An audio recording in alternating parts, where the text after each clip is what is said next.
Alors, vous voyez, j'ai un titre un peu compliqué, un peu long, parce qu'en fait, du fait de mon intérêt pour les liens entre musique et art visuel, mais aussi les interactions entre les peintres, les musiciens et puis ceux qui font la musique, je me suis dit, tiens, j'avais, il y a 25 ans, un tout petit peu effleuré un sujet approchant, et je me suis dit, à mon avis, je n'ai fait qu'effleurer la question à l'époque. Donc, j'ai repris mes dossiers, j'ai tenté de les élargir, et j'ai fait, je crois, quelques découvertes, peut-être parce que en 25 ans, on dispose d'images nettement plus intéressantes dans tous les grands corpus qu'on trouve à la fois en ligne, mais qu'on trouve aussi dans les institutions. Il y a eu d'énormes travaux de digitalisation qui font que toute personne qui veut travailler sérieusement sur des corpus visuels a des ressources qu'elle n'avait pas il y a 30 ans,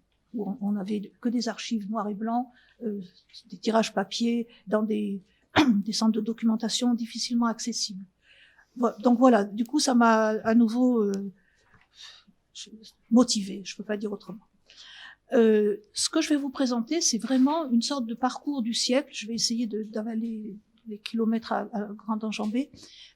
En fait, depuis ce que j'appelle la peinture troubadour, c'est-à-dire en fait les peintres qu'on appelait les peintres de gothicité, vous voyez tout de suite l'ambiance, et comment finalement cette peinture qui est présente du Consulat, sous l'Empire, pendant la Restauration, va pendant 20 ans essaimer, puis disparaître relativement, mais être suivie par toutes sortes de nouvel intérêt, en fait, pour les périodes anciennes, à travers des sujets visuels montrant de la musique.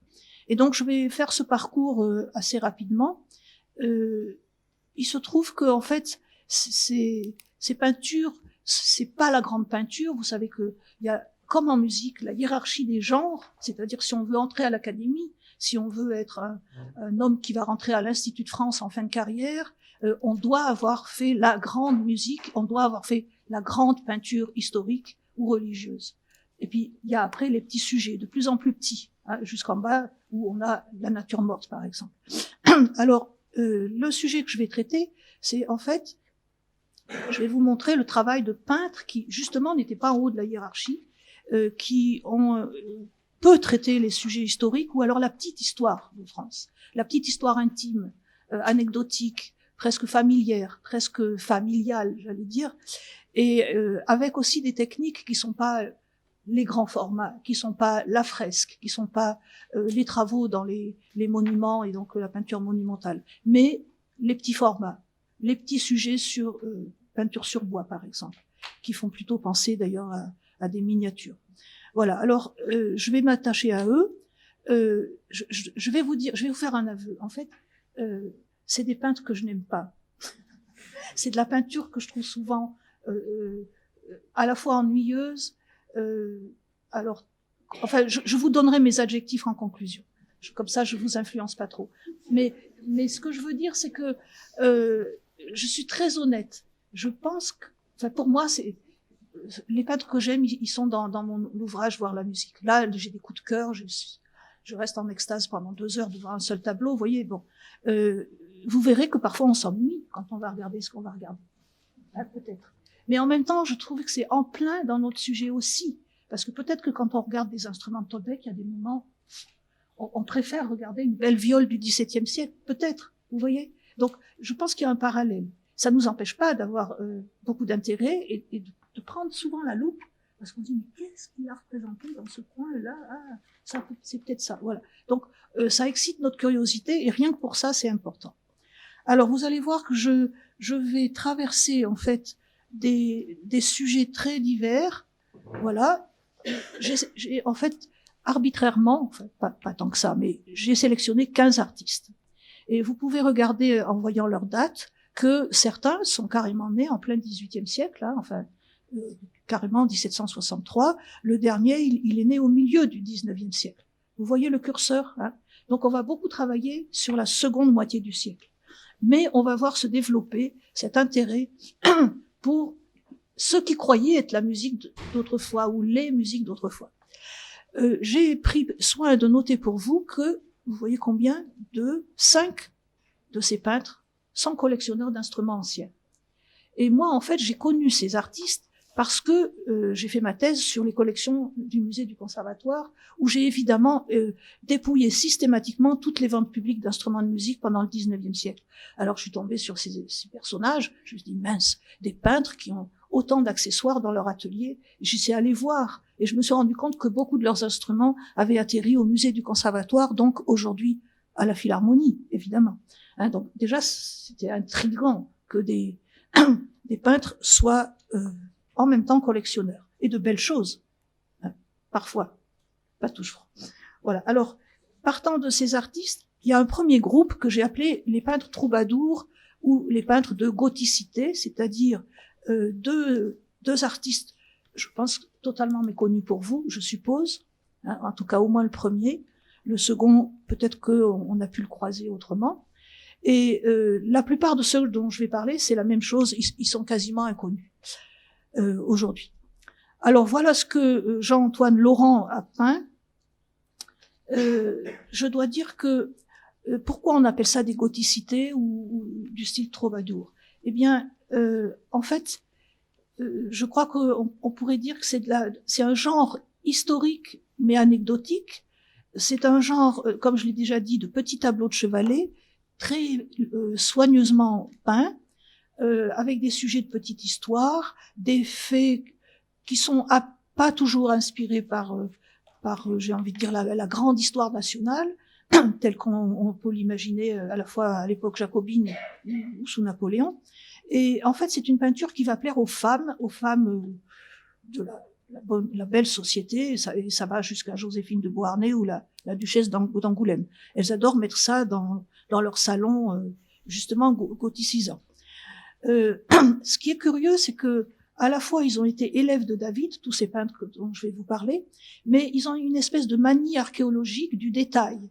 Ils veulent rendre ça avec beaucoup de soin. Ils ont même sous la main parfois des objets médiévaux, qui croient parfois beaucoup plus tardifs. Ils ont évidemment des estampes, des relevés de monuments. Enfin, ils travaillent à partir d'une documentation assez concrète.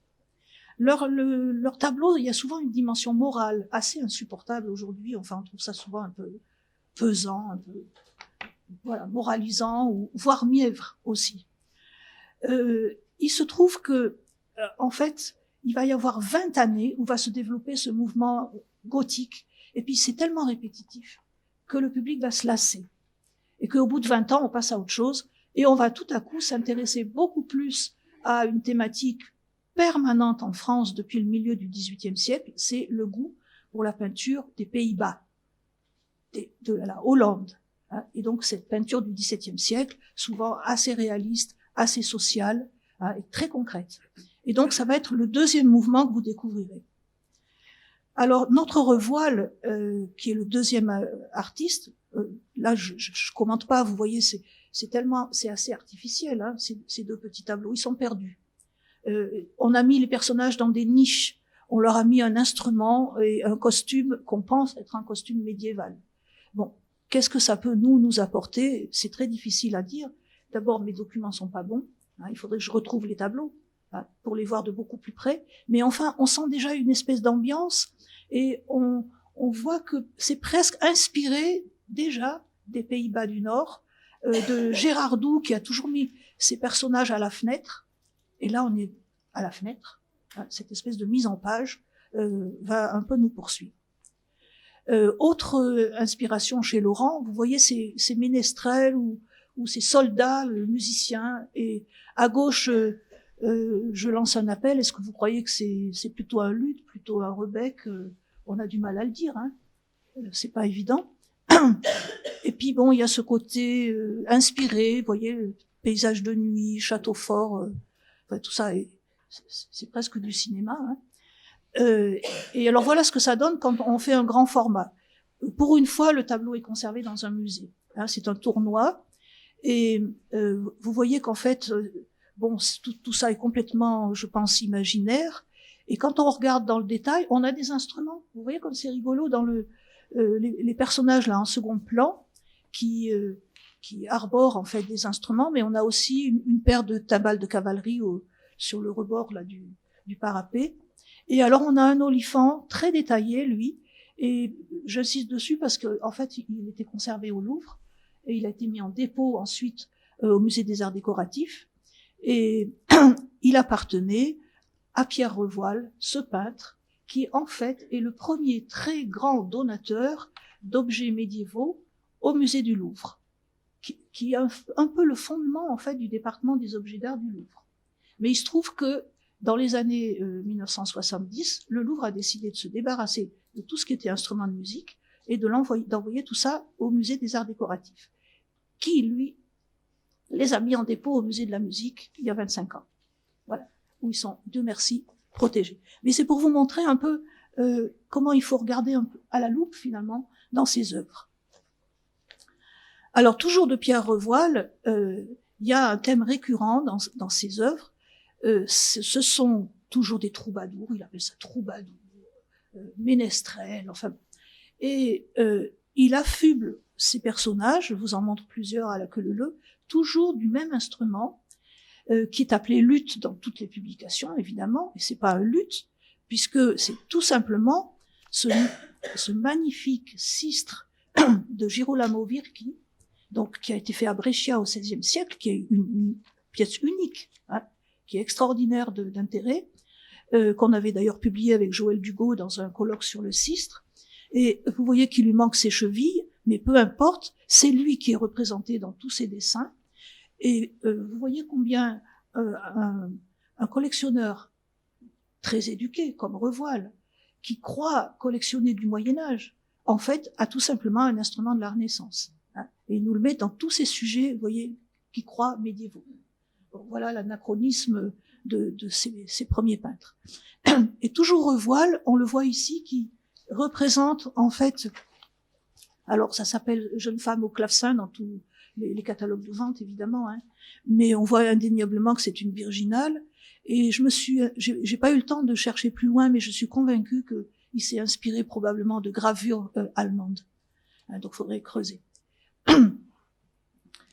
Alors à peu près à la même époque que Revoil, on croise évidemment un dénommé Roqueplan. Moi, j'avais croisé Roqueplan parce que j'ai travaillé sur peindre l'opéra. Hein, et donc, les artistes qui ont représenté, par exemple, l'opéra et des scènes qui étaient sur scène, ils ont par exemple fait appel à Roqueplan, qui nous a donné une très belle peinture en 1834 des puritains, en fait, de Bellini, les puritains d'Écosse. Et alors le revoilà, tout à coup, ce tableau est très visible au musée du Petit Palais à Paris. Il nous montre, tenez-vous bien, Van Dyck à Londres, puisqu'on sait tous que Van Dyck, bon, c'est pas son pays d'origine, puis il a travaillé pour le roi d'Angleterre. Il arrive à Londres, et voilà comment l'imagine Roqueplan. Vous imaginez, joueur de violoncelle, hein, alors je pense que il avait probablement une viole s'il était musicien, ce qu'on ne sait pas qui il a été.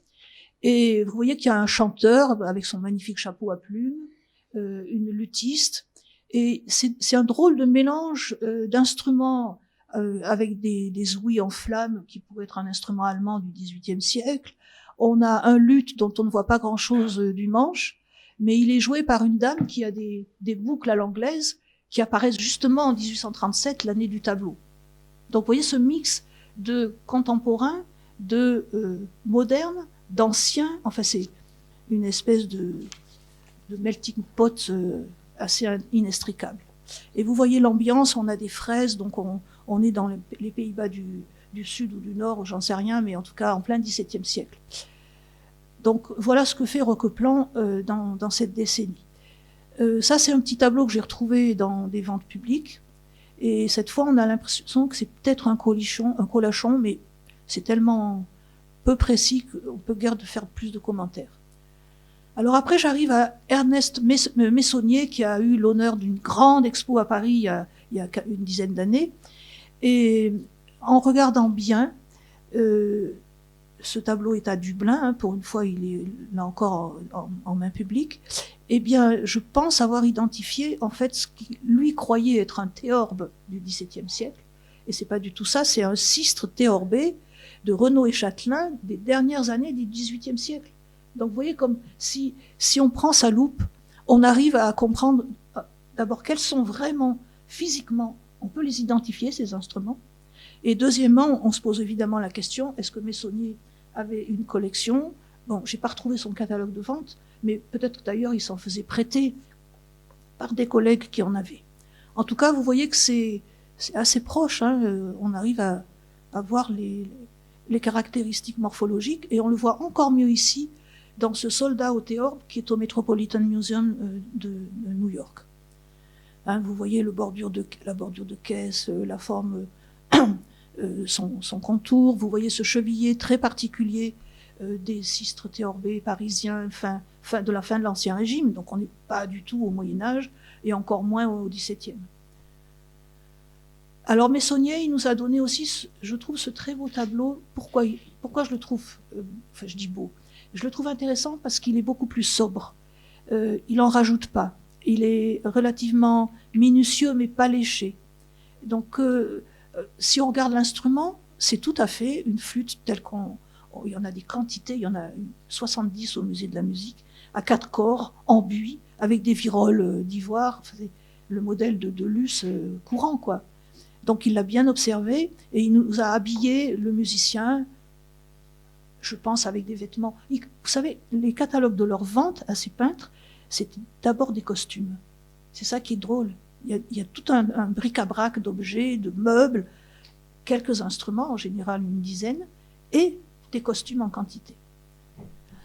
Alors, je me suis amusée à comparer, à 20 ans de décalage, ce flûtiste de Meissonnier et ce deuxième flûtiste, dénommé Charles Bargue, qui, alors, ce qui m'a passionné, c'est que là aussi, c'est le même flûte à 4 corps, virole d'ivoire, position qui croit être la bonne. Je pense que le poignet n'est pas assez renversé sans doute. Et ce que j'ai trouvé passionnant, c'est que derrière lui, eh ben, il y a quoi? Il y a le clavecin de Jean-Claude Goujon, qui est au musée de la musique, et qui était déjà rentré au musée du conservatoire en 1867. Donc, vous voyez comme c'est l'année en fait du tableau. C'est fascinant, quoi. Le musée ouvre et ce peintre nous met un des chefs-d'œuvre du musée. À l'époque, ce clavecin était considéré comme un vrai Rückers. Et nous, maintenant, on sait que c'est un vrai faux Rückers. Il est marqué Andreas Rückers Mefeschit Amberpiae 1580. La date n'est pas plausible avec le prénom du facteur et il est signé à l'intérieur du 18e. C'était pour le vendre plus cher.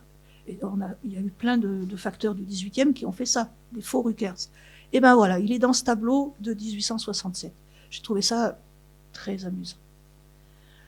Alors ensuite, on a André Charles voit le mot.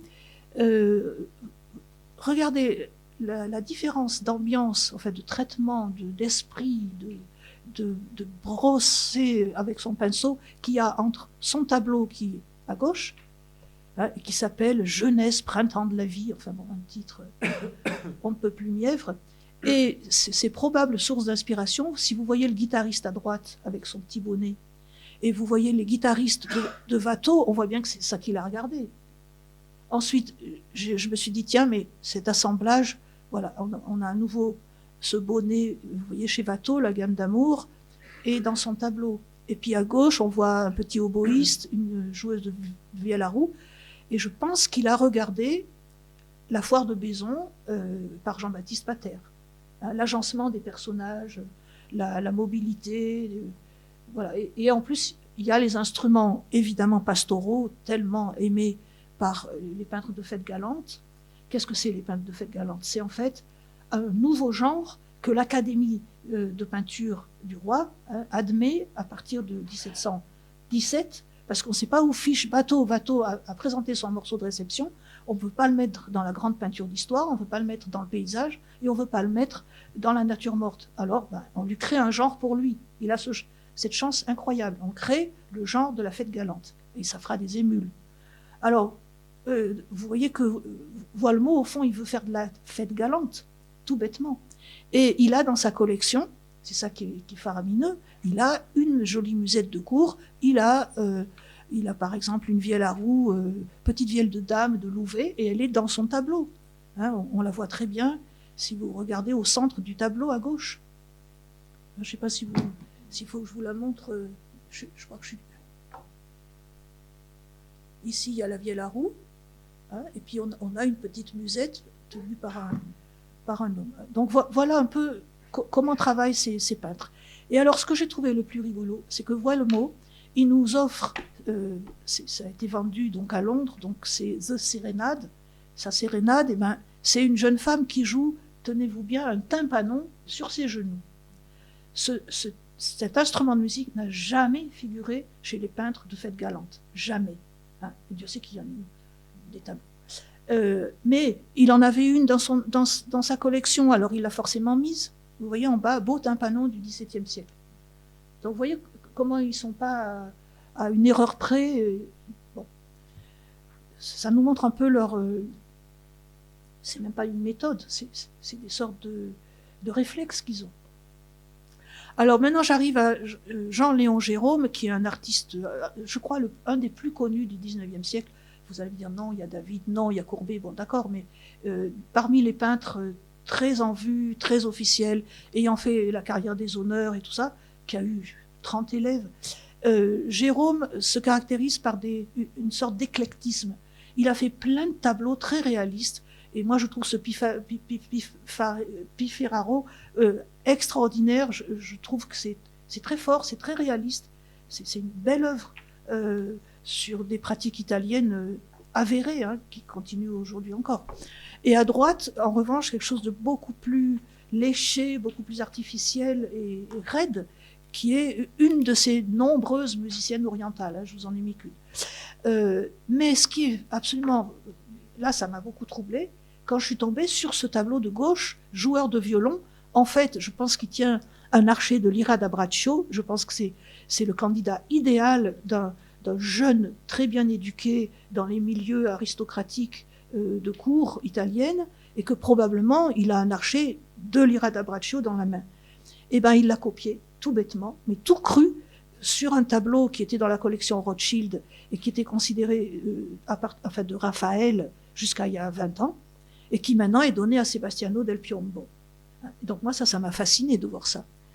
Et il n'est pas le seul à faire ce genre de choses. Regardez, un de ses collègues, Ferdinand Roibé, eh ben, à mon avis, j'ai pas pris le temps, j'étais trop prise par le temps, mais je pense que je vais trouver le modèle italien de ce chanteur, et que je vais trouver le violiste qui lui fait pendant. Et donc, pour moi, c'est un des Caravagesques qui est à Rome dans les années 1600, quoi. Donc on va le trouver. Et vous voyez comme ils sont passionnés. Il y a tout. Il y a le clair-obscur, il y a l'attribut avec le chapeau à plumes. C'est caractéristique des Caravagesques. Hein, donc, vous voyez à quel point ils vont loin, en fait, dans leur documentation, dans leur inspiration, j'allais dire matérielle. Non, c'est plus que ça. C'est même stylistique, spirituel, en quelque sorte. Alors, ce fameux Roibé, ben, il fait aussi... il fait de l'Alexandre Dumas en peinture. Vous voyez, c'est l'époque, en fait, de tous ces romans de Cap et d'épée, où on va avoir plein de jolis gentilshommes. Ils ont souvent l'épée, d'ailleurs, dans les tableaux. Je ne vous les ai pas mis, hein, je vous en ai fait grâce. Mais ce qui m'intéressait, c'était de voir comment ils manipulaient tous ces instruments anciens. À gauche, on voit que les fameux troubadours, quel drôle de titre, hein. Il y a une basse de viol, il y a des luttes en quantité. À droite, c'est un archiluth. Là, manifestement, on va réussir à l'identifier, cet archiluth. Hein, il n'est peut-être pas au musée du Conservatoire, mais celui-là, je l'ai trouvé au musée du Conservatoire.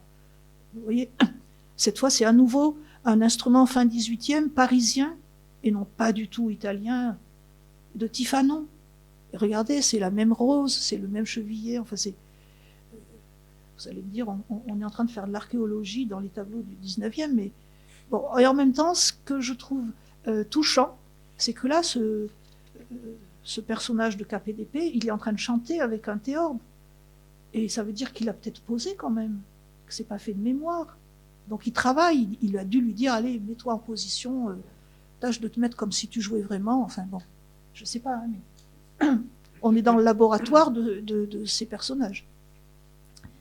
Alors, parmi eux, il y a Vibert. Vibert, bah, il a un archiluth italien. Il a même pris la peine de savoir que c'est un Célas. c'est pas n'importe quoi. Matteo Sellas à la Colonna in Venezia, c'est un des plus grands facteurs de Venise, hein, au début du XVIIe. Et regardez où est-ce qu'il le met, son Sellas. C'est incroyable cette estampe, dans une scène vraiment improbable. Hein. Bon, et il faut que je trouve en fait l'article qui est paru à ce propos, parce que ces deux personnages sont très curieux, mais le Sellas est très identifiable, hein, avec ses côtes, c'est bicolore. Hein, quand on est luthier, on connaît ces questions de bois qui sont en fait qui font croire qu'il y a une double côte. Alors Vibert, eh ben, il a fait aussi, comme vous voyez, des Espagnols bon, qui font la sérénade, et les instruments sont dans la collection cette fois de Louis Leloir. Alors j'avance parce que ici par exemple, j'ai identifié 2 violes qui sont au musée de la musique, qui étaient dans la collection de Leloir. Vous voyez, et elles sont aujourd'hui parmi les chefs-d'œuvre. C'est la viole de Pierret, c'est le par-dessus de viole de Bertrand. Ça paraît incroyable, et c'est dans ces tableaux qui veulent nous faire croire que c'est des fiançailles en Hollande. Alors Jacquet, on avance dans le siècle, cette fois c'est musette de cour. À un moment, j'ai cru que c'était une petite musette qui avait été faite dans une officine. Il y en a 15 au monde de ces musettes.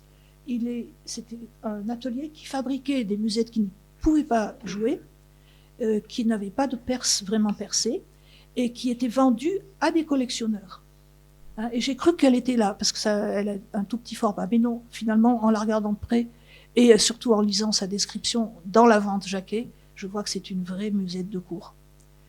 Alors, autre chose qui m'a absolument estomaqué, c'est ce tableau de Jacquet à gauche, hein, qui en fait est presque une réplique d'un tableau de Colson, hein, la marquise de Ronery, qu'on a publié dans Musique et Images Instruments il y a 2 ans, et qui, de toute évidence, regardez la coiffure, la posture, la vielle en lutte de Louvet à Paris, enfin, et il s'informait, bon sang.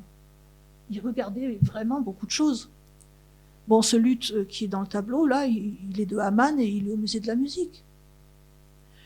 Alors, ce que je trouve aussi, vous voyez à nouveau cette violiste, c'est bien quelqu'un qui a posé devant le peintre, et j'ai pas pris le temps de vous mettre un dessin de Watteau qui est absolument similaire. Alors, j'arrive à quelque chose de plus concret j'aurais dû terminer d'ailleurs ma démonstration avec ça. C'est un artiste, Horace de Callias, qui a très souvent peint des soirées chez des baronnes et des barons et des aristos, et qui montre des séances de musique. Vous voyez, là, on sait même que c'est la baronne machin, boulevard des Invalides. Ça, c'est très drôle, c'est en fait au musée de Périgueux, et c'est une séance où on chante du Gluck, hein, dans un château près de Périgueux. Avouez que c'est inénarrable, j'ai pas de photo couleur. Et, alors ça, c'est carrément de l'enquête un peu policière. Ce que vous voyez là, c'est une vignette dans le journal L'Illustration, ça fait 5 cm sur 2, et j'ai identifié Louis Diemer jouant en février 1889 ce clavecin, tout simplement, qui était chez le baron Pichon à cette époque-là. Donc vous voyez comme on arrive mieux à cerner en fait qui sont tous ces peintres qui imaginent la musique ancienne. Là, on est carrément dans la vraie musique ancienne, le renouveau de la musique ancienne. Bon, alors après, Carrier-Belleuse, on revient au Moyen-Âge, mais alors, vous voyez comme c'est édulcoré, ça c'est terrifiant, enfin bon. Et en même temps, où est-ce qu'il est allé chercher ses bas? Et je pense que l'instrument, c'est l'un de ces 2 archicistes, au choix. Voilà, et Brunery, alors là c'est le summum, c'est parce que c'est un artiste qui a fait, vous voyez, des joyeuses compagnies, presque vulgaires d'ailleurs, hein, et le terme qu'on voit là, c'est ce que Joël Dugault, dans son précieux catalogue systématique des luths du musée de la musique, a appelé des pseudo-luths et des pseudo-archiluths. Il en donne une très belle définition. Qu'est-ce qui fait que c'est des instruments qu'on ne peut pas considérer comme authentiques? Ben, c'est exactement ce genre de chevillé. Vous voyez j'allais dire c'est vraiment tordu, ben oui, c'est vraiment tordu. Et regardez, là, il y a 3 instruments à droite. Un au premier plan. Bon, on va les trouver, évidemment, dans la vente Brunery, mais c'est carrément un amas c'est presque un bric-à-brac. Et puis, il y a le mauvais goût qui s'installe. Alors ça, c'est... ça, c'est... Enfin, pour moi, c'est le comble de l'horreur. Donc, vous voyez, et je m'arrêterai là-dessus, sur ce dilettantisme, parce que franchement, tous ces cardinaux... bon, c'est presque obséquieux pour moi, mais bon. Et j'aimerais bien qu'on arrive à comprendre qu'est-ce que c'est que ce clavecin. Il y a d'autres scènes avec ces mêmes cardinaux, où il y a un clavecin avec une lyre, ça doit être une reconstitution Pleyel, enfin une reconstruction Pleyel. Et donc je laisse ce sujet à Monsieur Bateau. Je suis sûre qu'on va continuer à identifier des choses dans les tableaux, et je vous remercie.